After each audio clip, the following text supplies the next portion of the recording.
Assalamualaikum warahmatullahi wabarakatuh. Kami dari kelompok H akan mempresentasikan hasil diskusi kami mengenai Statement of Cash Flow. Sebelumnya itu, izinkan kami untuk memperkenalkan diri. Perkenalkan, nama saya Indriani Sinaga dengan NPM Akhir 150, teman saya Widya Devi Chandra Kirana dengan NPM Akhir 147, teman saya Firlianda dengan NPM Akhir 190, dan terakhir teman saya Tinaya Gabriela dengan NPM Akhir 233. Yang pertama kita akan membahas mengenai tujuan utama laporan arus kas. Nah, ada dua tujuan utama laporan arus kas, yaitu yang pertama untuk menyediakan informasi tentang penerimaan kas dan pembayaran kas perusahaan selama suatu periode. Dan yang tujuan kedua yaitu untuk menyediakan informasi berbasis kas tentang aktivitas operasi, investasi, dan pendanaan perusahaan. Nah, selanjutnya kita akan membahas tentang kegunaan laporan arus kas. Nah, ada 4 kegunaan. Yang pertama, kemampuan entitas untuk menghasilkan arus kas masa depan. Yang kedua, kemampuan entitas untuk membayar dividen dan memenuhi kewajiban. Yang ketiga, alasan perbedaan antara laba bersih dan arus kas bersih dari aktiva operasi.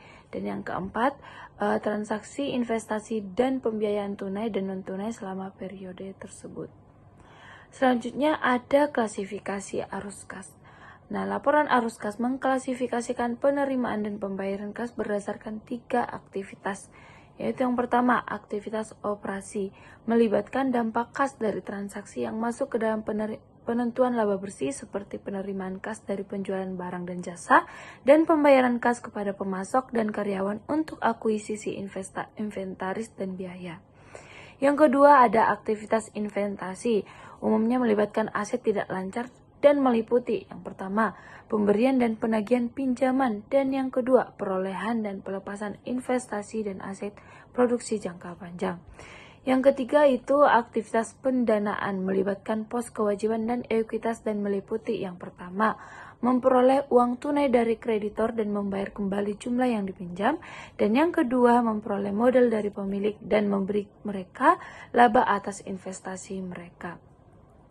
Selanjutnya kita bisa melihat di sini ada klasifikasi penerimaan dan pembayaran kas umum suatu perusahaan menurut aktivitas operasi, investasi, dan pembiayaan.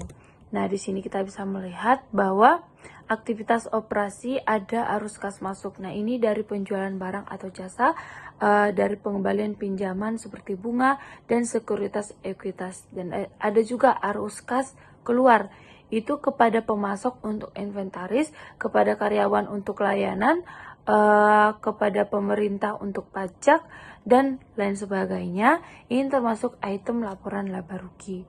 Yang kedua ada aktivitas investasi, yaitu yang pertama ada arus kas masuk, itu dari penjualan properti, pabrik, dan peralatan, dari penjualan surat utang atau ekuitas entitas lain, dan dari pengumpulan pokok pinjaman kepada entitas lain.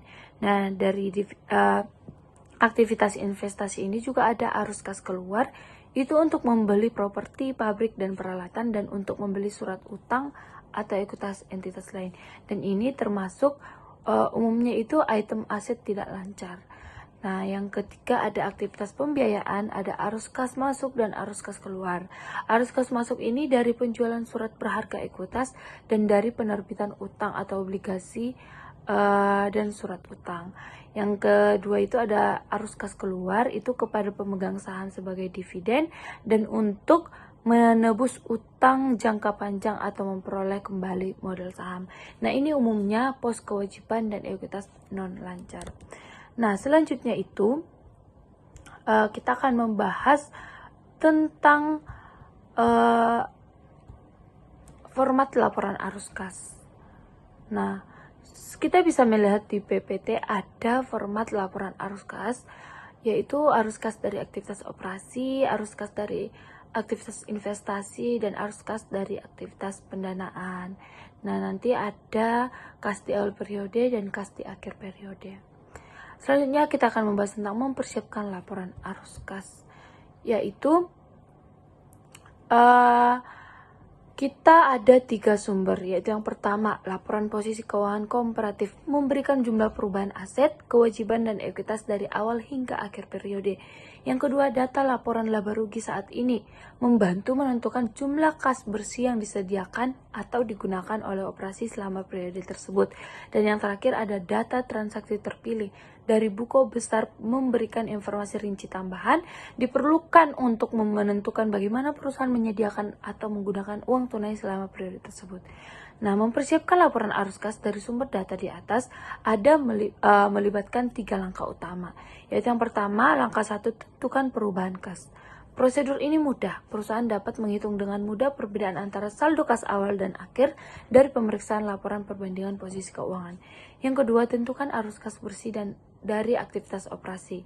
Prosedur ini rumit, ini melibatkan analisis tidak hanya laporan laba rugi tahun berjalan, tetapi juga laporan laba rugi komparatif, laporan posisi keuangan, serta data transaksi terpilih.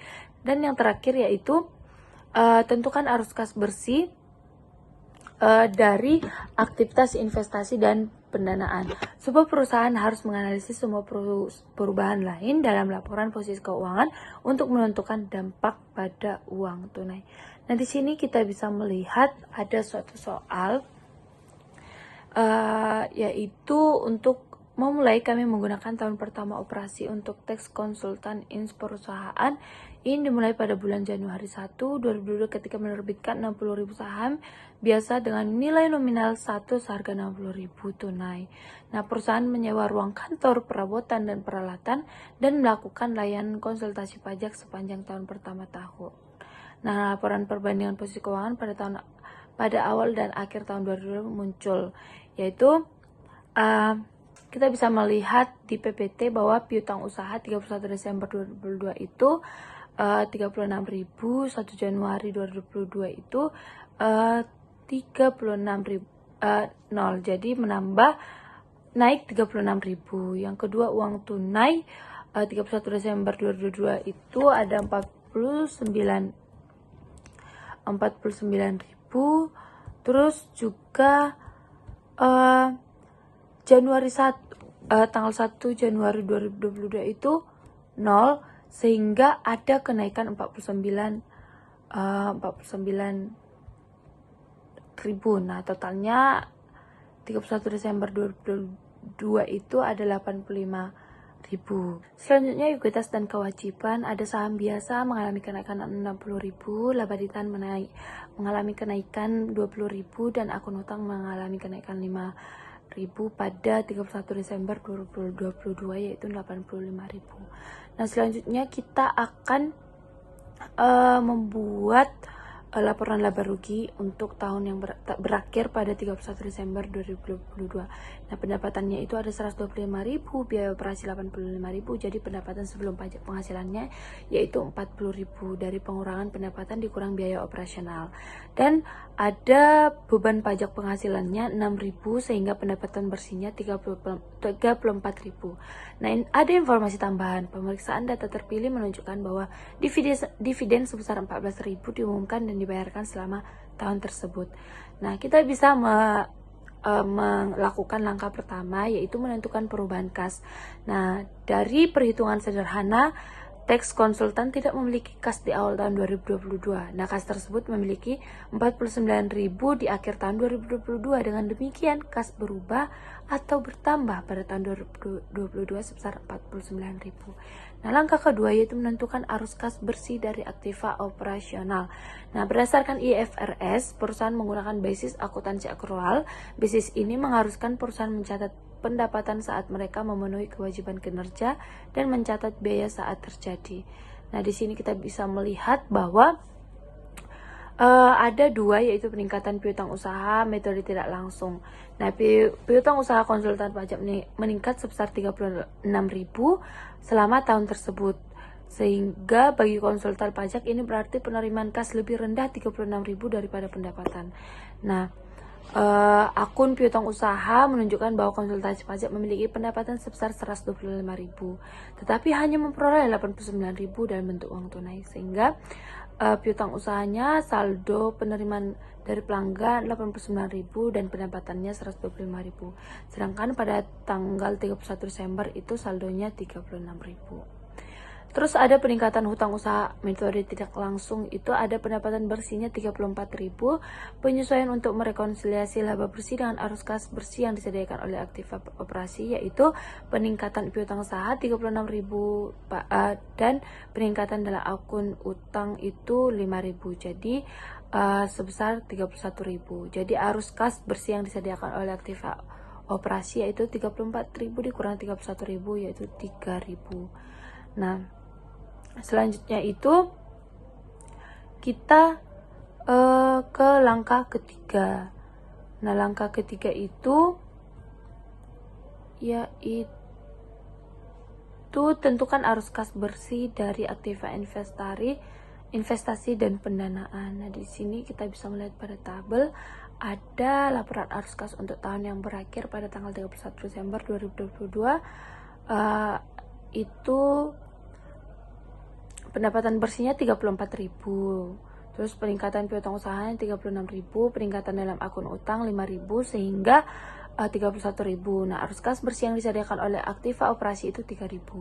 Terus arus kas dari aktiva pendanaan itu penerbitan saham biasa 60.000, pembayaran dividen 14.000. Sehingga arus kas bersih yang disediakan oleh aktivitas pendanaan yaitu 46.000. Peningkatan bersih dalam kas yaitu 49.000 dari 3.000 ditambah 46.000 sehingga uang tunai 1 Januari tadinya 0 sehingga uang tunai 31 Desember 2022 adalah 49.000. Selanjutnya akan dilanjutkan oleh teman saya. Selanjutnya ada laporan laba rugi perusahaan konsultan pajak tahun kedua. Langkah pertamanya yaitu menentukan perubahan kas.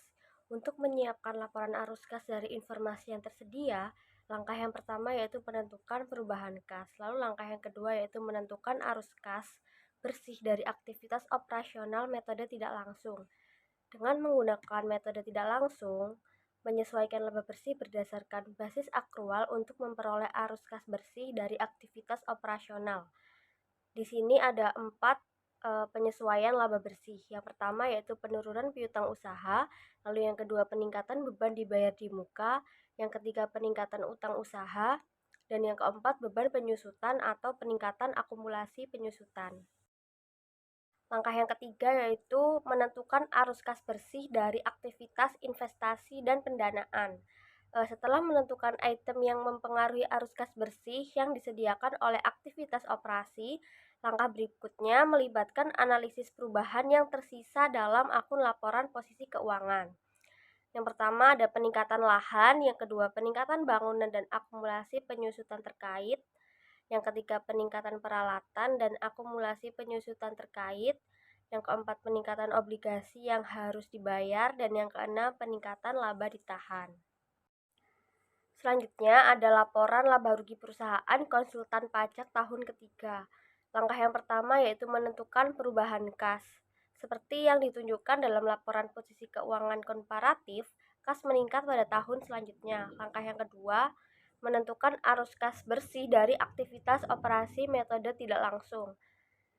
Di sini ada 7 penjelasan mengenai penyesuaian laba bersih. Yang pertama yaitu peningkatan piutang usaha, peningkatan persediaan, penurunan biaya yang dibayar di muka, penurunan utang usaha, beban penyusutan atau peningkatan akumulasi penyusutan, dan yang keenam kerugian atas penjualan peralatan. Lalu untuk langkah ketiga yaitu menentukan arus kas bersih dari aktivitas investasi dan pendanaan. Dengan menganalisis perubahan yang tersisa dalam laporan akun posisi keuangan, konsultan pajak mengidentifikasi arus kas dari aktivitas investasi dan pendanaan. Yang pertama ada tanah, lalu peralatan, utang obligasi, modal saham biasa, dan yang terakhir ada laba ditahan. Selanjutnya ada laporan arus kas perusahaan konsultan pajak tahun ketiga. Ada 4 hal yang perlu diingat dalam penyusunan arus kas. Yang pertama, laporan posisi keuangan komparatif. Memberikan informasi dasar untuk menyiapkan laporan keuangan. Informasi tambahan yang diperoleh dari Analisis akun tertentu juga disertakan. Lalu yang kedua, diperlukan analisis atas akun laba ditahan, termasuk kenaikan atau penurunan bersih dalam laba bersih dividen yang bukan atau penyesuaian periode sebelumnya. Lalu yang ketiga, laporan ini mencakup semua perubahan yang telah melewati kas atau telah mengakibatkan peningkatan atau penurunan yang tunai.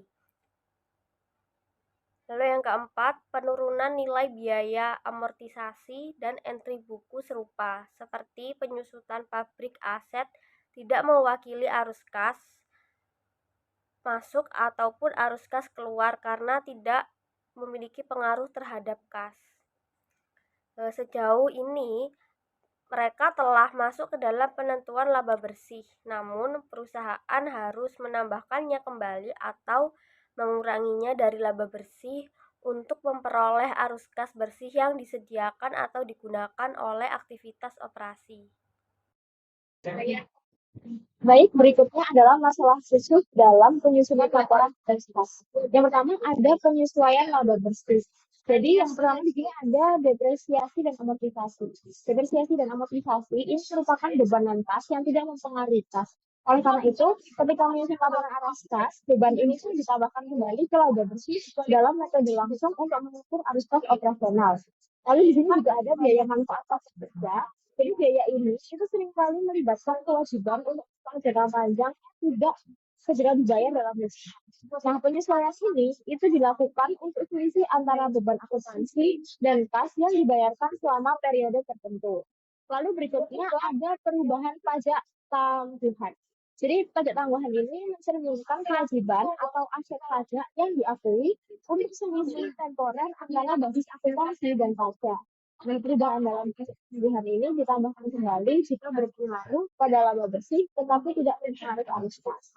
Lalu berikutnya ada metode ekuitas. Jadi investasi dalam perusahaan asosiasi atau joint venture itu menggunakan metode ekuitas dapat menghasilkan pendapatan atau kerugian yang tidak berhubungan langsung dengan arus kas. Nah, penyesuaian ini dilakukan untuk mencocokkan perubahan itu dengan arus kas yang nyata. Lalu berikutnya ada kerugian atau keuntungan realisasi. Jadi untuk kerugian yang terjadi saat penjualan itu akan ditambahkan dalam laporan arus kas. Sedangkan untuk keuntungan yang diperoleh itu dikurangi karena keuntungan tersebut telah dihitung dalam laba bersih, namun tidak mencerminkan arus kas nyata. Lalu berikutnya ada kompensasi berbasis saham. Jadi kompensasi berbasis saham, contohnya seperti opsi saham, itu merupakan pengeluaran non-kas yang seringkali dihitung dalam laba bersih. Karena tidak melibatkan kas, maka jumlahnya ditambahkan kembali dalam laporan arus kas.